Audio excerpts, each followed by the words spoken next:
Hello বন্ধুরা, সবাই কেমন আছো? আশা করছি সবাই খুব ভালো আছো আর আমি তো খুবই ভালো আছি। আজ কোনো রেসিপি নয়, আজ তোমাদের সঙ্গে শেয়ার করব ড্রাগন ফলের কিছু উপকারিতা। তো প্রথমেই ড্রাগন ফলটা ভালো করে পরিষ্কার করে আমি ছাড়িয়ে নিয়েছি। আর এই ড্রাগন ফল খাওয়া কিন্তু খুবই ভালো। তারপরে ড্রাগন ফলটা আমি ভালো করে কেটে নিলাম। আর দেখো, কাটার প্রসেসটাও তোমাদের সঙ্গে শেয়ার করছি।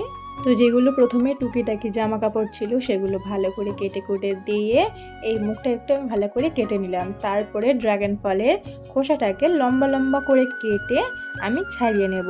তোমরা চাইলেও এটা দুচালা করেও কাটতে পারো। আমি এরকমভাবে কেটে নিচ্ছি। তো কেটে নিয়ে এই খোসাগুলো আমি এক এক করে ছাড়িয়ে নিচ্ছি। দেখো কি সুন্দরভাবে খোসাগুলো ছেড়ে আসছে। আর ড্রাগন ফল কাটা কিন্তু খুবই সহজ। এবার আসা যাক ড্রাগন ফল খাওয়ার উপকারিতা। ড্রাগন ফলের মধ্যে আছে প্রচুর পরিমাণে ক্যালসিয়াম, যাতে আমাদের হাড় শক্ত রাখে ও দাঁত মজবুত রাখতে সাহায্য করে। আর ড্রাগন ফলের মধ্যে আছে প্রচুর পরিমাণে ভিটামিন সি, যা রোগ প্রতিরোধ ক্ষমতা বাড়ায়। আর তার পাশাপাশি আমাদের চুলের স্বাস্থ্য বজায় রাখে আর ডায়াবেটিসও নিয়ন্ত্রণ করতে সাহায্য করে।